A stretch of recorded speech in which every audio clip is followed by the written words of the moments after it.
Tiffany, thank you. This morning, we're following a developing investigation into a deadly drive-by shooting. A woman was killed last night on the city's near northwest side. Julia Dang is live at police headquarters. Julia, what are you learning so far?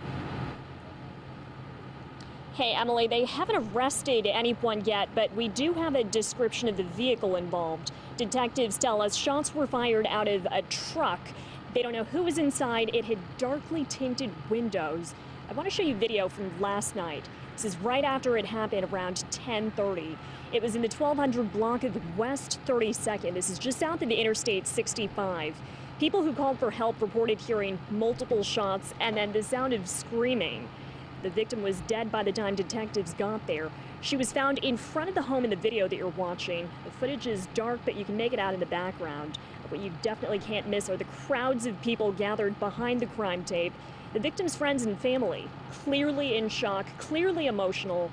And although loved ones are aware of what happened, next of kin does need to be notified before authorities can share the name of the shooting victim. They haven't confirmed her age either or a motive for the shooting. Again, the vehicle involved was a truck with darkly tinted windows, and the shooting happened around 10:30. Another interesting detail here, the victim was female, and that's not common. Including her, only 14 out of more than 90 deadly shootings this year have been female victims. Definitely a story we're going to continue following. We're going to be live here all morning with the very latest. Back over to you. Julia, thank you. Let us know when you find out more. A man is dead after attempting to rob a northeast side gas station at gunpoint. The attempted robbery happened just before 6:30 last night at the Get Go gas station off of Pendleton Pike near Shadeland Avenue. Police say an adult male walked inside, pulled out a gun and tried to rob the convenience store. That's when investigators say two customers pulled out their own guns and shot the man. The man was taken to the hospital in critical condition, but later died from his injuries. Police say the man did not appear to have taken anything from the store. Probably did save somebody's life, but for them to do that, that was cool. That was real nice. You know, because I used to think this was one of the safe service stations because they got security in there already. I'm really sorry that someone lost their life, but I would think that the amount of force they used might have been necessary to protect someone's life. I mean, crime doesn't pay. Karma's real. You get what you get. Right now, we do not know how many people were inside the store at the time. Police say they don't know which customer is responsible for the man's death. No word yet if the two customers who shot the man had gun permits. We also have an update to a story we first told you about yesterday right here on Daybreak. The airline employee of stealing an empty passenger plane and crashing it has been identified as Richard Russell. You can see that here in this video of that plane. Russell reportedly worked for the airline for 3.5 years. Kim Hutcherson takes a look at the investigation. A bizarre chase in the sky. A pair of military jets flying behind a stolen passenger plane as the man behind the controls performs stunts. Hey, pilot guy, can this thing do a backflip, you think? Air traffic control tried to talk him down to a safe landing. Authorities say the man was a 29-year-old ground service agent for Horizon Air. He had access to that area legitimately. It is inside the security fence, and so no security violations were committed. The sheriff's department described the man as suicidal. Just a broken guy. Got a few screws loose, I guess. Witnesses say the plane was flying erratically and believed it was a military exercise. We'd never seen a plane that low over our deck before. How the hell did somebody get inside a plane at SeaTac Airport? That's not okay. I cannot believe that would have happened. Yeah, no, impossible.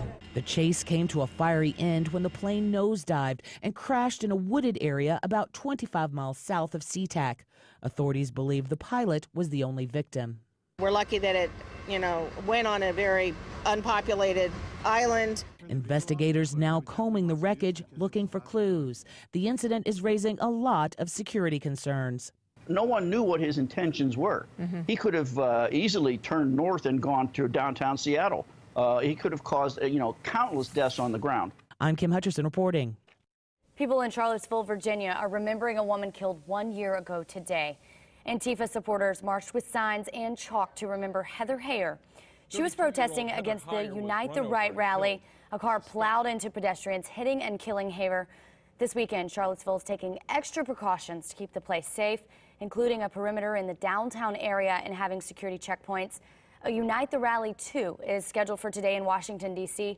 Permits predict there'll be 400 people, and along with maybe 1,500 counter-protesters as well. And we're learning more about this man suspected of shooting and killing 4 people in Canada, including 2 police officers. Authorities say Matthew Redmond is in custody, being treated for serious injuries he got during the shooting. He's charged with 4 counts of first-degree murder. Police say they're still trying to figure out if there's any connection between the suspect and the victims. In more local news, in Indianapolis, organizations say it's time to end youth gun violence. We Live Indy hosted a peace walk and community day yesterday. People held signs and chanted, "We want peace in our streets." During the walk, Indy Mayor Joe Hogsett and IMPD Chief Brian Roach talked with people before the march started. The group started after a Warren Central student, Brandon Warren, lost a friend and a teammate to gun violence. This was the 2nd year for the peace walk. A memorial service was held yesterday for a firefighter who died battling one of California's devastating wildfires. Jeremy Stoke was remembered at an event in Redding. He died July 26 while battling the car fire. That blaze has burned more than 186,000 acres and destroyed more than 1,000 homes. California fire officials say the car fire is at 55% contained.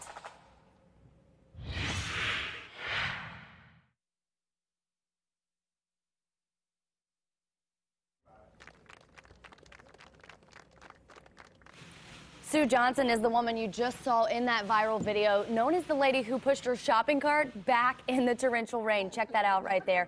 Although she didn't think she did anything special, Walmart disagrees. The big box retailer is rewarding Johnson for her kind gesture, so they're giving her $120 worth of groceries every week and free online grocery pickup.